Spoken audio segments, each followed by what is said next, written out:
Sure. I don't think anyone would eat anything and literally all Good. People love food here. I mean, in most places they should. Did you bake all this? Oh yeah. So sweet of you. Yeah. Isn't it a weird place to get to? Well, grab something at the end. Gotta connect. Even when at one point I worked for this guy named George Kaiser who brought in, kind of bought up much of the Dylan collection and all of his ephemera. George Kaiser. It's this like reclusive billionaire I used to work for many, many years ago, and he had bought it, and I distinctly remember when we were coordinating with Dylan, he wanted to come.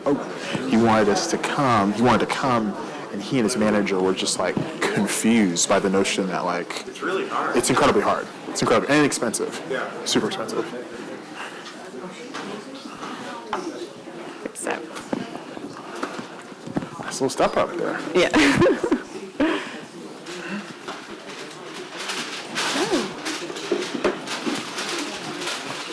All right. Nice. Well, good evening, everyone. Thank you for joining us. I'm Allison Schilling. I'm the Deputy Director of Advancement here at the museum, and it's really my pleasure to get to moderate this evening's conversation with Caleb Gayle on his new book, Black Moses, A Saga of Ambition and the Fight for a Black State. Caleb Gayle is an award-winning journalist who writes about race and identity and is a contributing writer for the New York Times Magazine. He's also an associate professor of Northeastern University. We're delighted to have one of his Northeastern University friends here this evening who generously made the lovely reception that we all got to enjoy tonight. Black Moses was longlisted for the 2025 National Book Award for Nonfiction and was named one of the New York Times 100 Notable Books of the Year. The book has received really remarkable attention. Caleb was on a packed book tour last year, and lots of really wonderful reviews. I'll just read an excerpt from the New York Times review. Timely, written with great empathy, this compelling study of McCabe's quixotic crusade for Black self-determination richly illustrates just how tenuous the promise of freedom remained. The book tells the riveting true story of Edward McCabe, a visionary Black leader who pursued an audacious political project, the creation of a state within the Union governed by and for Black people, centered in Oklahoma in the turbulent years after Reconstruction. It's a story that brings together politics, migration, power, and the forces of racism and ambition that work to thwart that dream. So I have a series of questions for Caleb to guide our conversation, and then we will leave time at the end. I hope some of you will have questions as well. I'd love to also package you and bring you out whenever I need to be introduced. It's really special. Where are we going next? The book tour truly does continue relentlessly, but yeah. Okay, so thank you, Caleb, for being with us tonight and sharing Edward McCabe's story. He's not someone who I had heard of before I read your really wonderful book. So how did you first encounter Edward McCabe, and what kind of drew you to him to tell his story? Sure. I think I should caveat by saying that I was born actually in the Bronx, in New York, and my parents came home one day. I distinctly remember, especially in a very strict Jamaican household, especially a strict Jamaican Pentecostal household, there's not much room for discussion. When parents say that this is the plan, there's not much of the gentle parenting that asks, is that okay for you?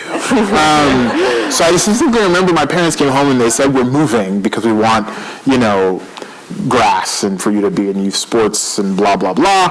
And I kind of thought, okay, first maybe Connecticut, Westchester, maybe Pennsylvania, God forbid, New Jersey. And they said, no, we're moving to Oklahoma. And, aside from not knowing where that was or what that meant, I just distinctly remember getting there in December And one, there was no snow, and we went to this place because we needed furniture and such, and we needed food, and we needed, more clothes for a different kind of climate.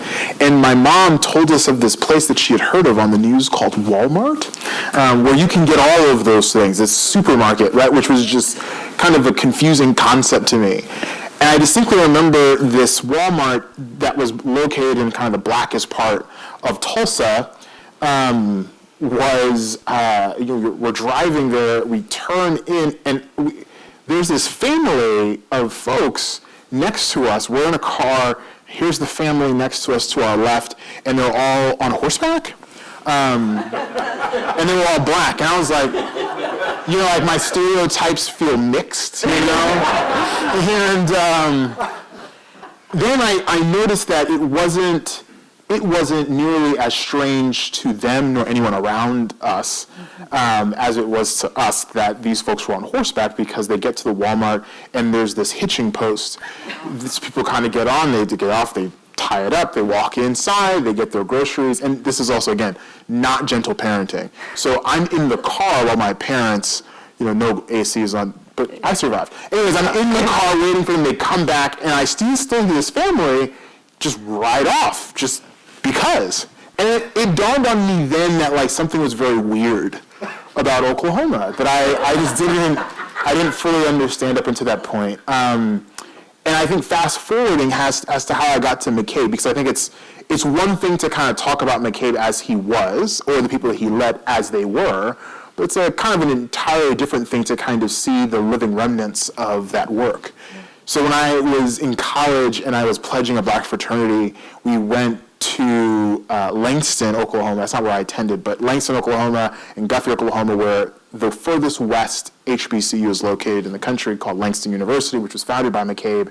And while we were in Guthrie, I remember I was being hazed, because that's what fraternities sometimes do. And I was still hazy from the hazing, but I noticed this plaque in the middle of this town that had this guy named Edward McCabe, and it says where his office was. And I thought for sure at 17 or 18 years old that McCabe sounds real Irish to me, right?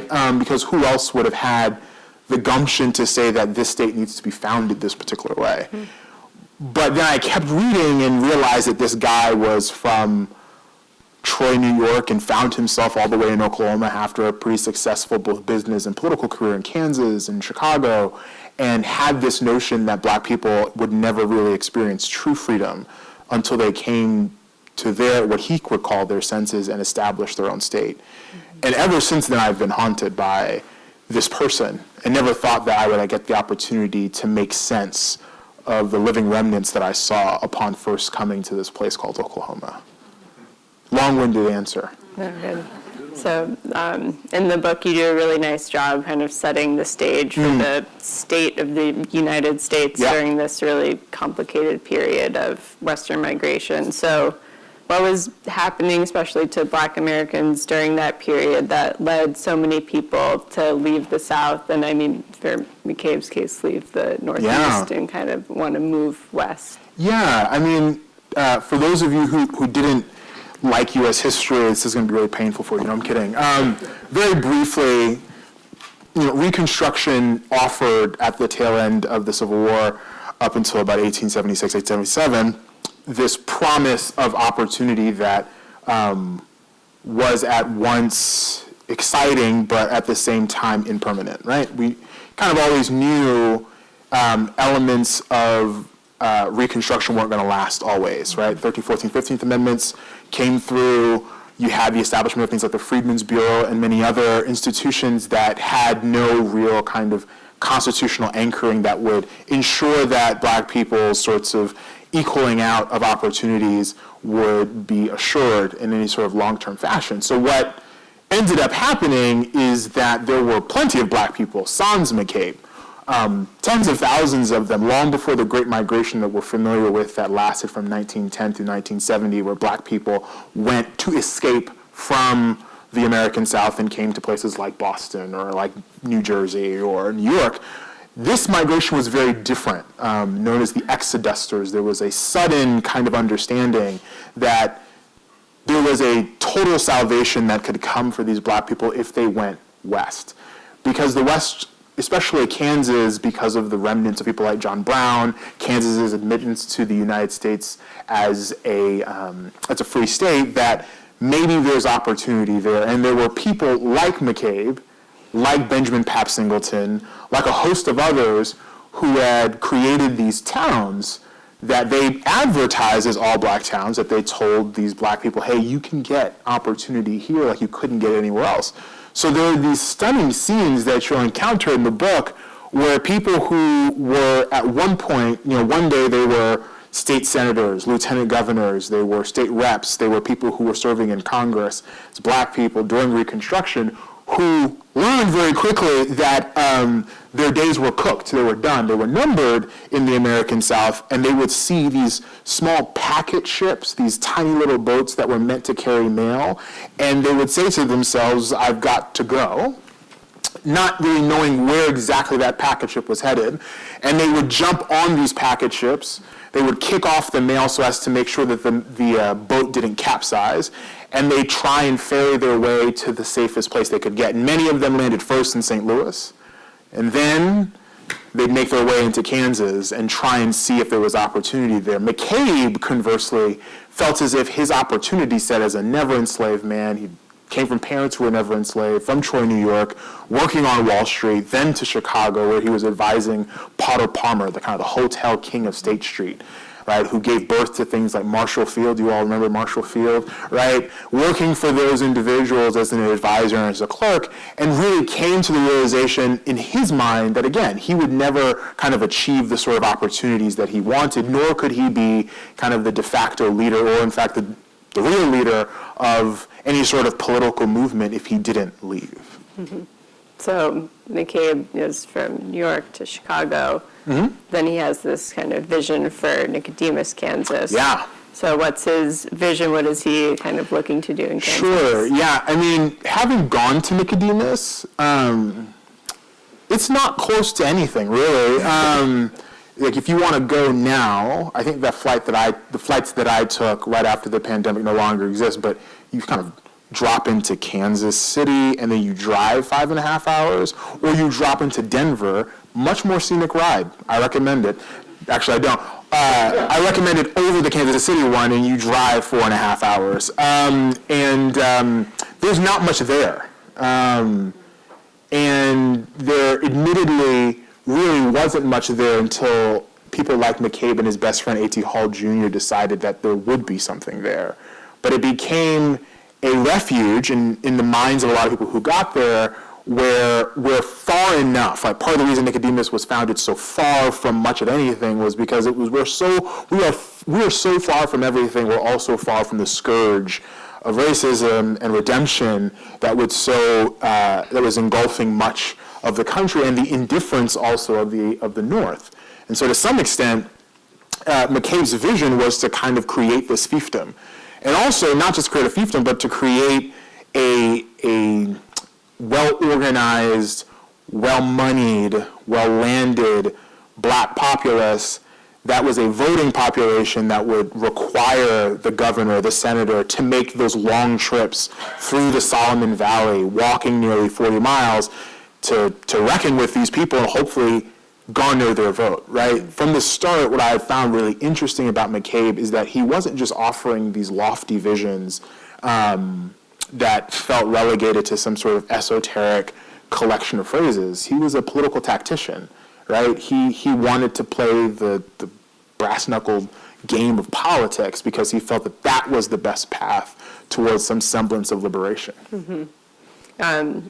So starting to get into McCabe's personality a little bit. He was, deeply charismatic, politically savvy. There's a quote from the book, he attracted more people than his naysayers thought possible. Mm-hmm. So maybe talk about his personal magnetism and how that kind of helped him. He's cocky, right? And I think, you're being very gracious. He was a rabid narcissist, as perhaps some of the most legendary political figures are throughout history, right? He was not some coy, bashful person who said, well, it would be wonderful if you would, mind sparing $1 in our direction? In fact, sometimes he would turn down charity because he felt as if it would kind of relegate black people to the status of being refugees, right? He would pick political fights, oftentimes with his own kind of black political peers, because he felt as if they weren't pursuing a path of hard-nosed politics that he thought would merit the greatest sorts of rewards. He would at once be a Democrat, at once be a Republican. He would start his own newspapers and lie, admittedly, right? He would kind of have that build and they will come mentality where he'd say, oh my gosh, Nicodemus, it's amazing. And people would get there and be like, I'm not sure. In fact, there's like a scene in both the book and also in real life where Nina Hickman is, she's come all the way from Tennessee. She's a formerly enslaved woman. She's there with her husband. They're on horseback. They kind of see in the distance, as she puts it, a messy collection of anthills, right? And she's like, honey, where is, it's kind of like when my wife and I are driving anywhere. Hey, what is that, And he said, oh, that's Nicodemus. And she just writes, I just began to cry. It was assembled initially of sod houses packed with lime and spit, right? People would literally have to walk into their homes and do this odd dance where they jump from the front door onto a stool, onto a chair to shake off whatever manner of insect might have attached themselves to it. That's the sort of vision that perhaps I don't have. My wife watches a lot of HGTV, and I'm always fascinated when they look at that terrible house, it's falling apart. And then all of a sudden they're like, wow, I see right there a wonderful, 5-bedroom estate. I'm like, how did you see that? And likewise, McCabe kind of had that, but he likewise had the sort of magnetism and the sort of cockiness and braggadocio to really try and compel people to believe that would be possible. And truly, in years, McCabe did over 1,500, about 2 years, he did about 1,500 land deals in this tiny little town of Nicodemus and made himself both a lightning rod and polarizing figure within the landscape of Kansas and black politics nationally, but then also kind of elevated for a lot of people this idea that perhaps this sort of self-governance could be possible. Yeah. So, McCabe's vision was very bold and empowering. It was also built on this idea of colonization. Yeah. Very complicated. How did you grapple with? Sure.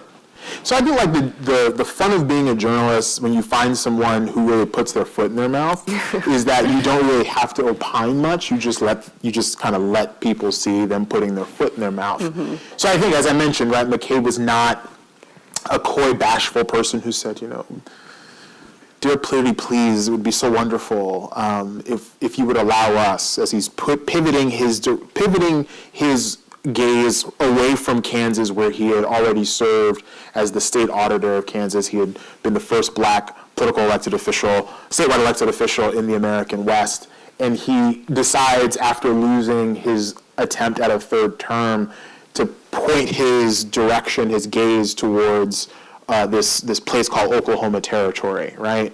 And if you're thinking about it now, if you can see Oklahoma, the panhandle, the pot, it's about that center area, right?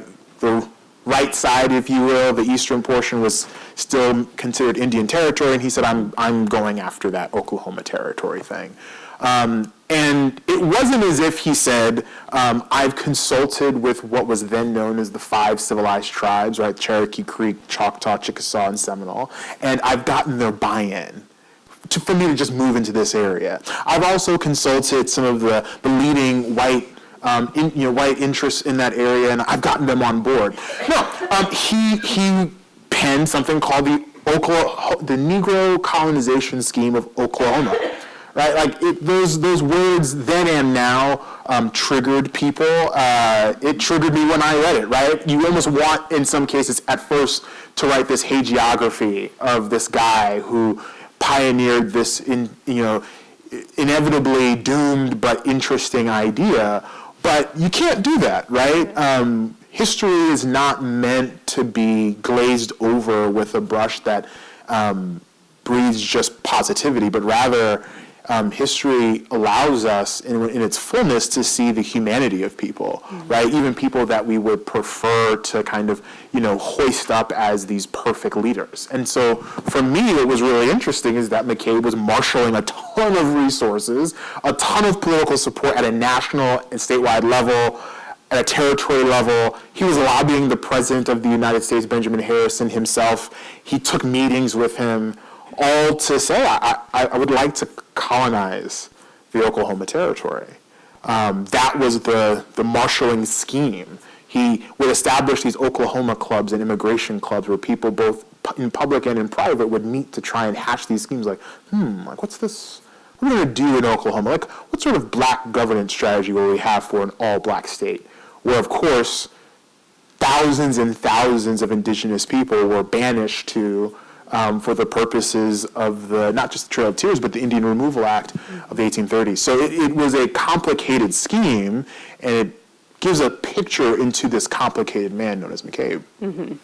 So I'll just back up Sure. a little bit before he starts to envision Oklahoma. He faces a lot of challenges in Kansas. Sure does. He's this very successful politician, clearly knows what he's doing. He's the state auditor. But then he goes up for re-election and faces a lot of backlash and his ceiling, I would say, in the state. So what happened in Kansas? Yeah, I mean, McCabe's kind of political dreams and hopes in Kansas were kind of doomed from the start, right? Even before he went up for his third term, right? In his first term, and you have to understand, like, the politics were very different back then. In order to get the nomination, you kind of got to ride across the entirety of Kansas talking to the leading leaders of that day, right? It's not a primary that we all vote in and get all excited about, right? He's going county by county, sometimes neighborhood association by neighborhood association, saying, hi, my name is Edward McCabe.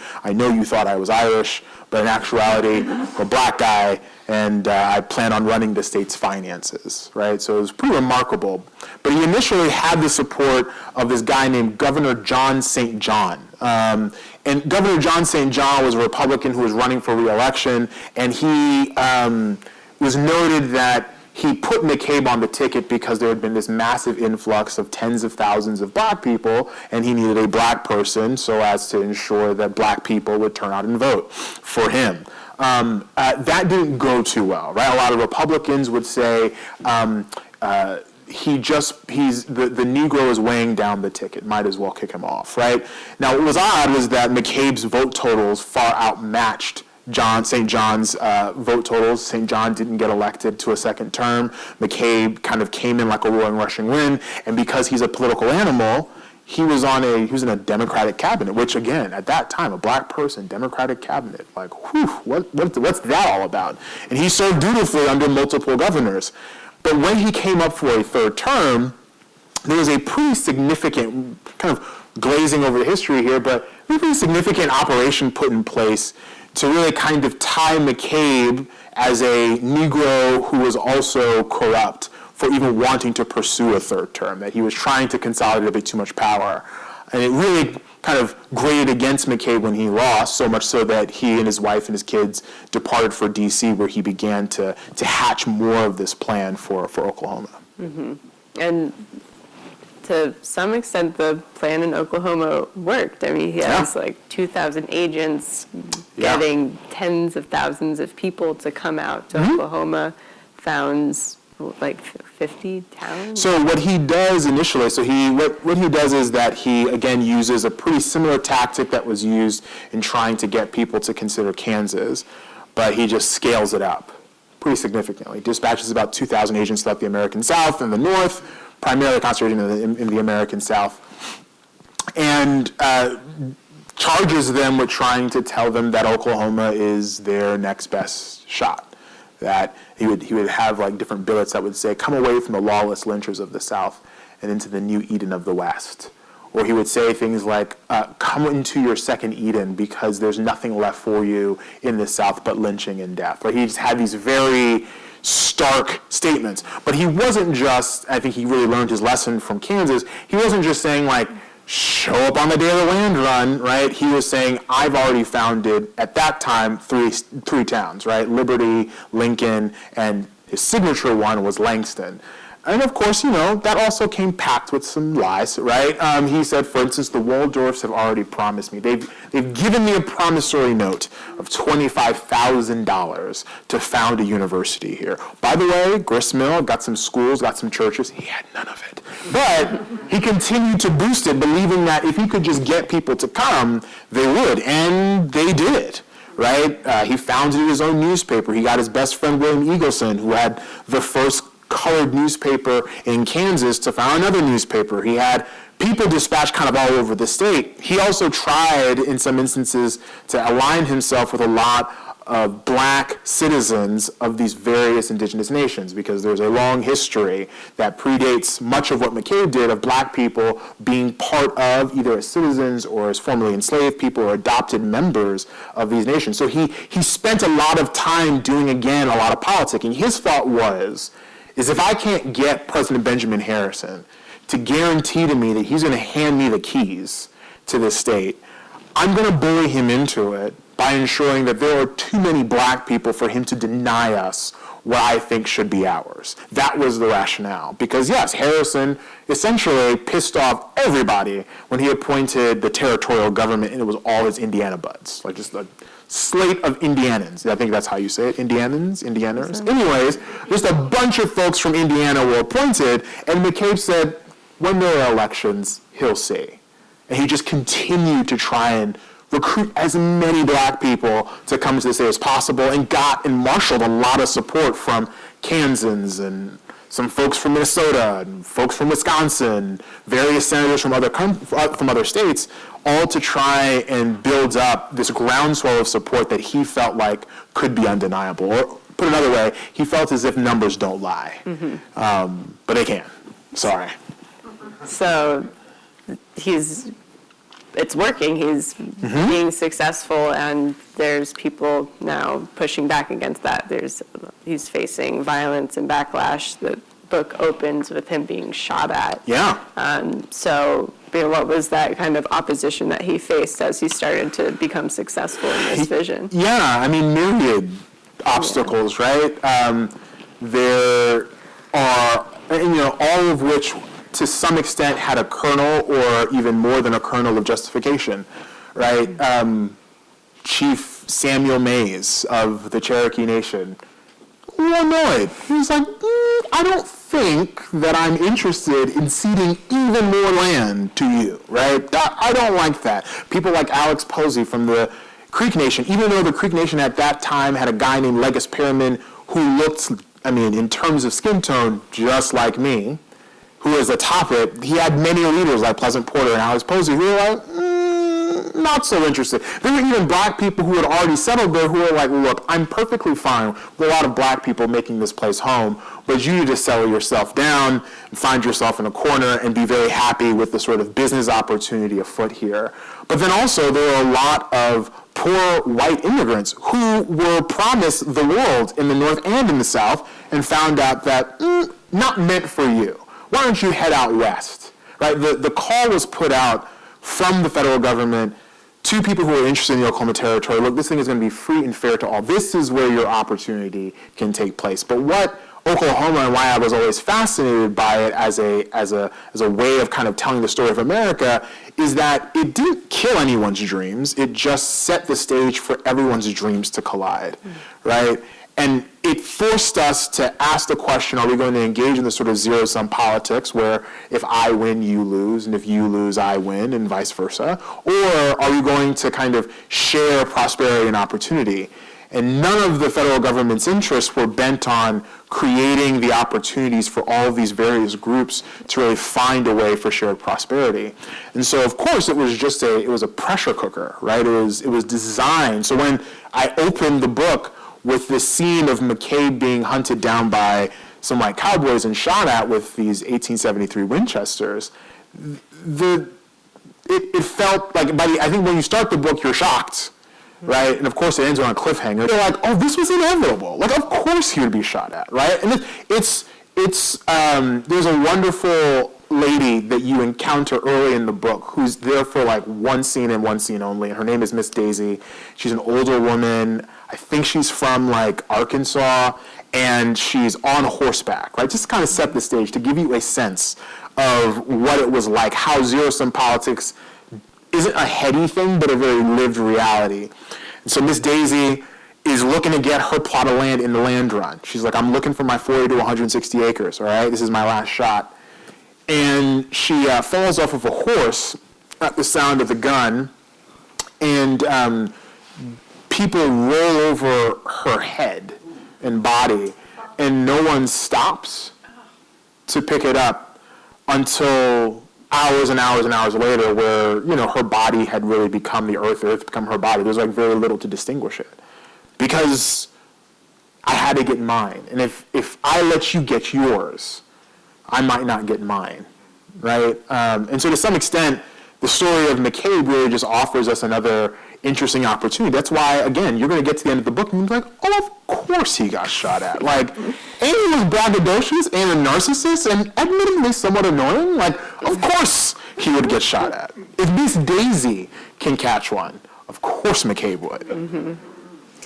So near the end of his life, McCabe pours his remaining energy and financial resources into fighting some of the laws in Oklahoma that are starting to be established, particularly the separate coach law. Mm-hmm. So what was his pursuit to fight that law? And kind of why did he kind of die on that sword? Like, why was that? Yeah. If you read all these newspaper reports and read a bunch of these archives, which of course I did for many years, much to the chagrin of my wife, you end up hearing about how people come to Oklahoma.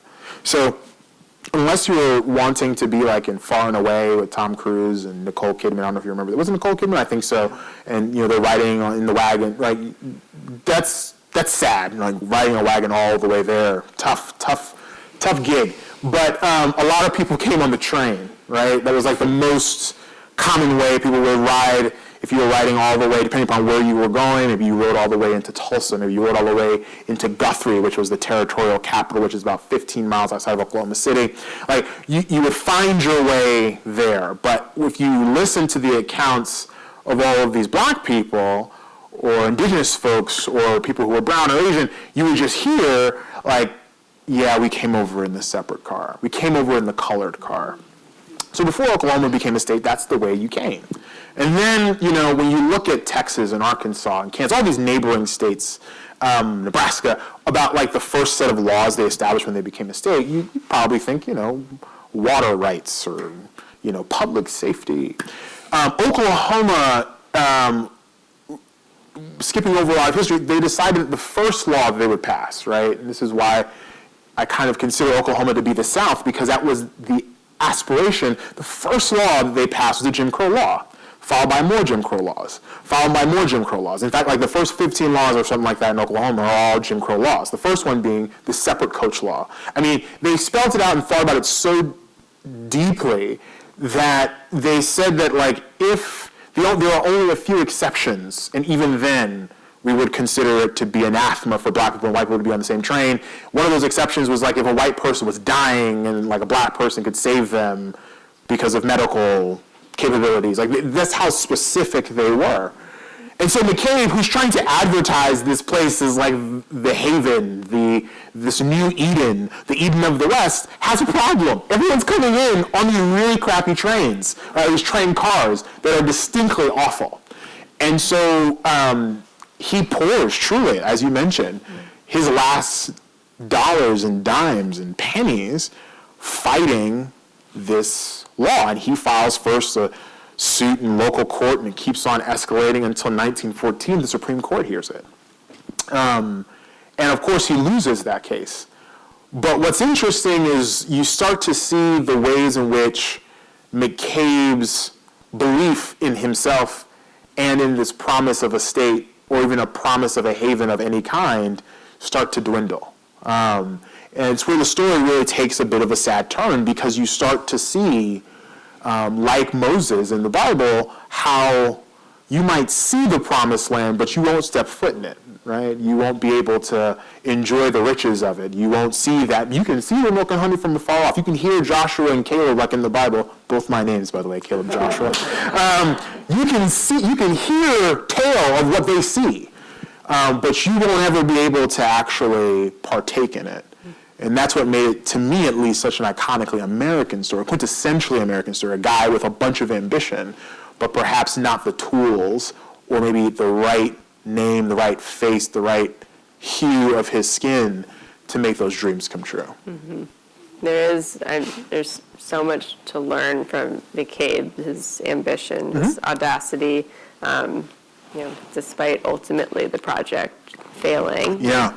Spoiler alert, Oklahoma is not a black state. Who knew? So I guess, what did you learn from his story, and what's kind of the message that you hope people kind of learn from him? Yeah, I think that I've traveled to most of those former 50 black towns. So Oklahoma eventually had 50 black towns, right? There are now 13 that are still incorporated and up and running. I've visited all of Kansas's, Nebraska's, you name it. I've been to a lot of them. And there are people there who know that if they don't get things recognized in the National Historic Landmark Site or National Park Site, that the history will likely die with them, because these places also are in parts of the country where textbooks don't really want to reflect this sort of history, despite the fact that that history is so integral to the history of those places, right? It's not an alternate history, it's not a black history, it is the history of those places. And so, on one hand, I take such inspiration from the people that I meet. You get to meet one of those people who is a really funny lady at the very end of the book, hilarious, admittedly, who opened up her family's barn, yes, a barn, to me to stay in when I went to Nicodemus, Kansas. Not the most beautiful accommodations. It was not the Four Seasons, although you felt all four seasons at once in that barn, that these folks felt so compelled to keep these stories alive. So that's one, but I felt as if those folks were so deeply kind of connected to the lessons that I think McCabe offered, which is, to some extent, when I first took on the book project, I thought, well, McCabe is just engaging in the most Sisyphean of tasks, right? He's pushing this boulder up the hill, and the gods are saying, ha ha ha, try again. Boulder goes back down.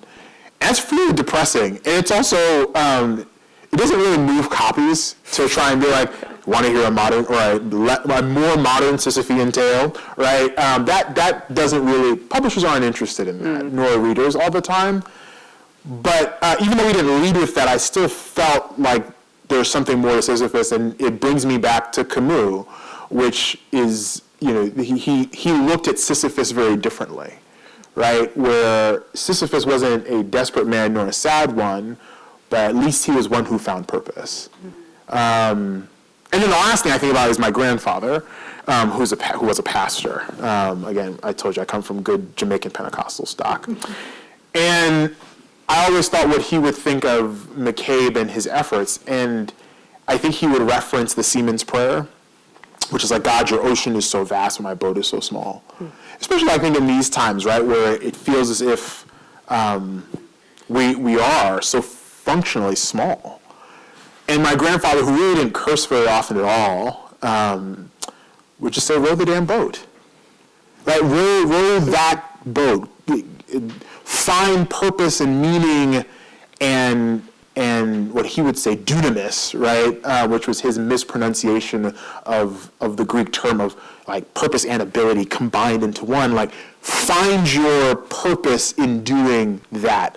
In part because he would say, when he would reflect on Sisyphus, similar to Camus, that you don't know who's watching. McCabe only initially founded 3 towns. There were 50 that sprang up. McCabe was deeply unsuccessful. He lied about having money to found Langston. Langston still exists. Langston University still sits. It has educated tens of thousands of black people. It is funded by the state. It is protected in, of all places, Oklahoma. Its funding is untouchable. It's the most, I don't really understand. It's baffling. But it is. And those are the remnants, right, of people who, like Sisyphus, continued to push that boulder uphill, despite however many times that boulder would come back to smack them.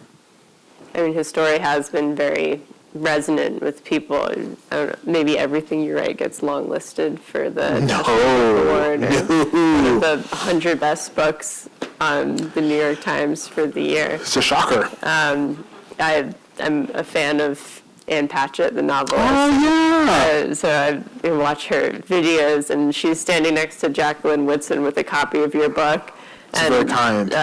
Jacqueline said, a beautiful and timely book. Like that these two incredible writers are saying, this is the book to read and a powerful story.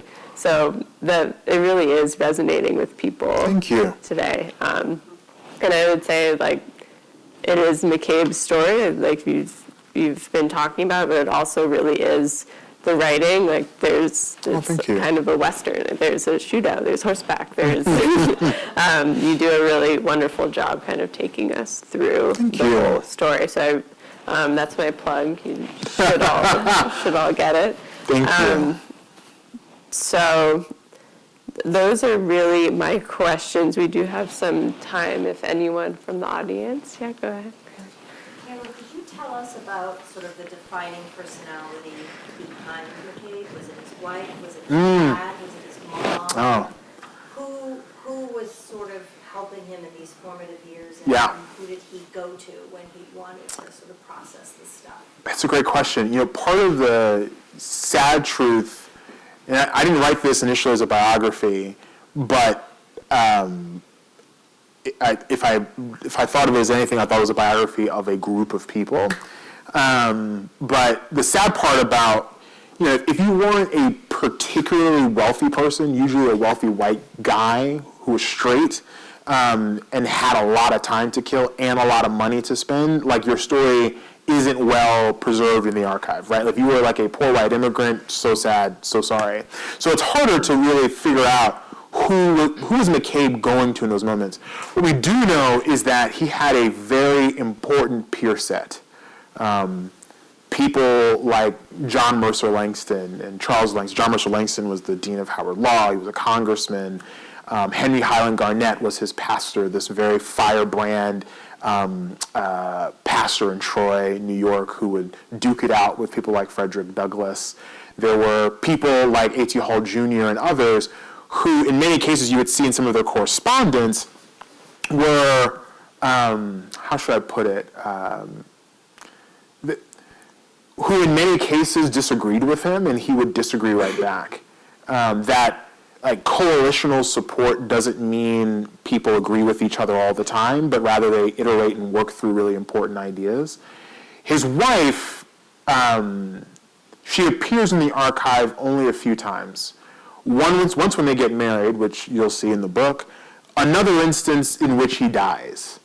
And she reflects on how little he left them financially. How dire the straits were at the end, and how she had to bury him in private because of sheer embarrassment. And to some extent, it made me think a lot about what ambition costs someone. You'll find out more about his family and kind of the rough times that they go through. But in many cases, I think he tried to live his life as a man apart, except for these peers who would tussle with, right? That it seemed as if friendship was really forged in disagreement and argument and iteration as well. Yeah.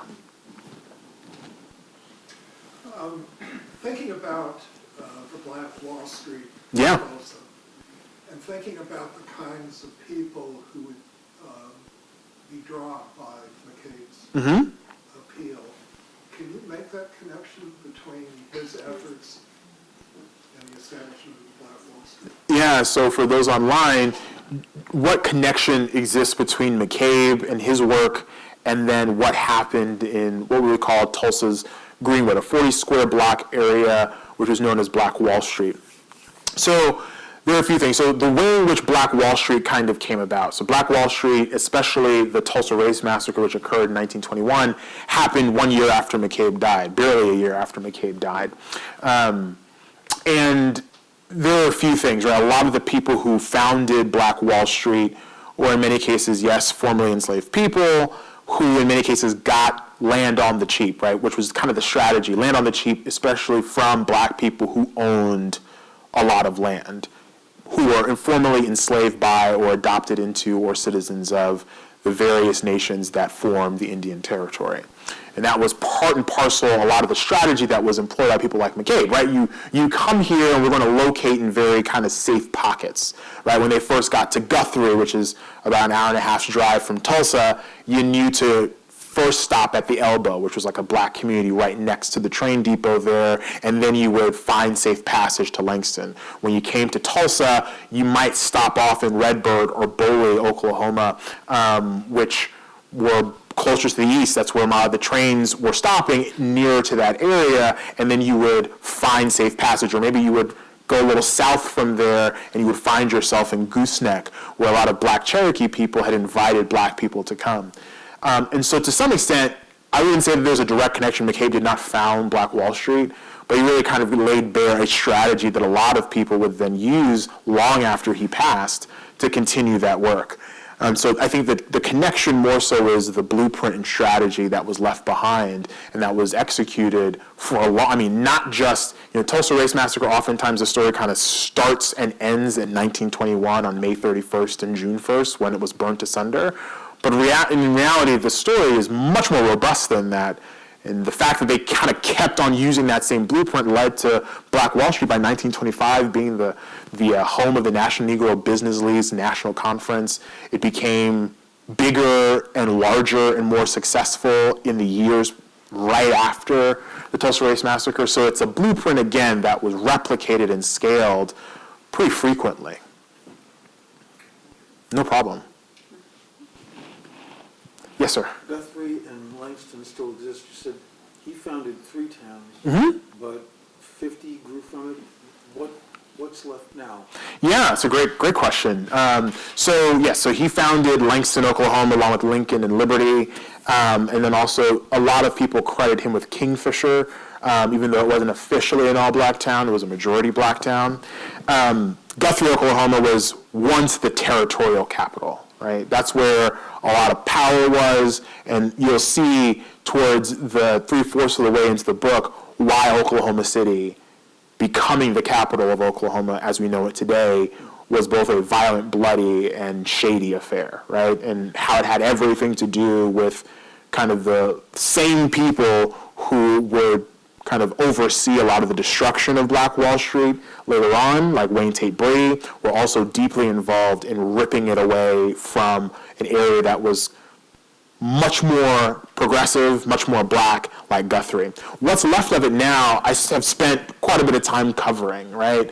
There are certain cultural traditions and institutions. So we started this conversation with me talking about a bunch of black people on horseback going to the Walmart. Well, if you go to a place like Boley, Oklahoma, or Taft or Rentisville, some of these towns that still exist, what's maintained, what's kept them going is this annual rodeo that happens. So I wrote this long piece for The Atlantic a couple of years back that's now being turned into a series in which an assemblage of folks, some of whom had never ridden a horse, some who were professional bull riding champions and Hall of Famers, came together to try and make this rodeo worth the history. It was the very first black rodeo. It's still in existence today. It's where people like Bill Pickett, a famous movie star back in the day, and also most of the professional bull riding tours, kind of events, tricks, and competitions actually came from. Bulldogging, hog tying, like all of that was originated between black and indigenous populations working specifically to invite people in with something called the Boley Rodeo. So they still exist in some cases on the brink, but part of these cultural traditions have really helped to buoy some of these towns that would otherwise have sunk. Yeah.